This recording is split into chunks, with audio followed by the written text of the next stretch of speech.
ମୋ ନାଁ ରାମଚନ୍ଦ୍ର ରାଉତ। ମୁଁ ଏଠିର ବାସିନ୍ଦା। ଏ ତିଆରପେଟା ସାର ଲାଇନ୍ ରହୁଛି। ଆମେ ପ୍ରାୟ ସବୁବେଳେ ପ୍ରାତଃ ଆସୁ ମର୍ଣ୍ଣିଂ ୱାକ୍ କରିବା ପାଇଁ। ପ୍ରାୟ 2-3 ଦିନ ହେଲା ଦେଖୁଛୁ ମାଛ ସବୁବେଳେ ମରିଯାଉଛି। କ'ଣ ପାଇଁ ମରୁଛନ୍ତି ତା ରିଜନ ଜଣା ପଡୁନି। ମେ ବି ହିଟ୍ ୱେଭରେ ମରୁଥିବେ, ଭାବରେ ଆଉ କିଛି ରିଜନ ଥିବ। ବଟ୍ 2-3 ଦିନ ହେଲା ଲୋକ ତ ଆସୁଛନ୍ତି ମାଛ ମରିଯାଉଛି ବୋଲି ଦେଖିବା ପାଇଁ ଆସୁଛନ୍ତି। ବାକି ମାଛ କ'ଣ କରୁଛନ୍ତି ଆମେ ତ ଜାଣିପାରୁନି। ଆମେ ଗୋଟେ ଘଣ୍ଟା 2 ଘଣ୍ଟା କରିକି ପଳଉଛୁ। ସେ ଆମେ ବି ଭାବୁଛୁ କ'ଣ ପାଇଁ ଏମିତି ମରୁଛି ତା ରିଜନ ଜଣା ପଡୁନି। ମାଛରେ କିଛି କିଛି ସିମ୍ବଲ ରହୁଛି, ମାଛର ରେଡ୍ ସିମ୍ବଲ ଟାଇପର ରହୁଛି। 2 ଦିନ ହେଲା ଆମେ ଦେଖୁଛୁ, ଆଜି ବି ମାଛ ବାହାରିଛି, ଆପଣ ଦେଖିପାରିବେ।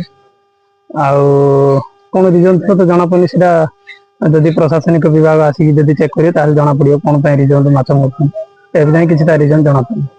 କ'ଣ ପାଇଁ ବନ୍ଧର ବହୁତ ଇଏ ହେଇଗଲାଣି, କ'ଣ ଆମର ଶିଉଳି ବଢିଗଲାଣି।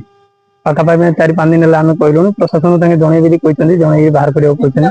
ସେଇ ପ୍ରଭାବରୁ ମଧ୍ୟ ମେ ବି ମରିଯାଇ ପାରୁଛନ୍ତି। ସେଥିପାଇଁ ମାନେ ତାଙ୍କୁ ଯୋଉ ଆମେ ଦେଖୁଛୁ ମାଛ ମାନେ ଯୋଉ ବାହାରକୁ ଆସୁଛନ୍ତି, ତାଙ୍କେ ଖାଲି ଅକ୍ସିଜେନ ଟିକେ ନେବା ପାଇଁ ଛଟପଟ ହେଇଯାଉଛି, ଉପରେ ଭାସିକି ରହୁଛନ୍ତି। ଟିକେ ତାଙ୍କୁ ସ୍ପେସ ରଖିଦେଲେ ପୁଣି ଆଉଥରେ ଭାସିକି ଭିତରକୁ ପଳଉଛି। ସେଇଟା ବି ରିଜନ ହେଇକି ତ ଅଲରେଡି ଦୂଷିତ ହେଇଯାଇଛି। କାହିଁକି ନା କାଲି ମୁଁ ହାତ ମାରିଥିଲି ପାଣିରେ, ମାଛ 2-4ଟା ବାହାର କରିଥିଲି, ଏଠି ବଞ୍ଚିବା ପାଇଁ ଚେଷ୍ଟା କରିଥିଲୁ। ମୋ ହାତ ପୁରା ଫୁକା ହେଇଯାଇଥିଲା କାଲି। ତ କ'ଣ ରିଜନ କିଛି ଜଣା ପଡୁନି। ଏଥର ପାଣି ବିଶୋଧ ବି ହେଇଥାଇପାରେ। ପ୍ରଶାସନ ବାସ୍ ଏତିକି କହିବାକୁ ଚାହୁଁଛି ଯେ ମାଛ କେମିତି ନ ମରନ୍ତୁ, ସେ ପ୍ରତି ଟିକେ ଧ୍ୟାନ ଦିଅନ୍ତୁ। କାହିଁକିନା ବହୁତ ମାଛ ମରିଗଲେଣି, ପାଖାପାଖି 50-60ଟା ମାଛ କାଲିଠୁ ଆମେ ଦେଖିଲୁଣି। ପ୍ରଶାସନ 2 ଦିନ ହେଲା ଜଣଉଛୁ, ସେ ଆସିକି ଯଦି କିଛି ଭଲ ଷ୍ଟେପ ନେବେ ଭଲ ହେଇଥାନ୍ତା। ମାଛ ବଞ୍ଚି ରହିଲେ ପାଣିଟା ବି ଶୁଦ୍ଧ ରହିଥାନ୍ତା, ଆଉ ମର୍ଣ୍ଣିଂ ୱାକ୍ କରିବା ପାଇଁ ଟିକେ ଭଲ ଲାଗିଥାନ୍ତା ଆମକୁ।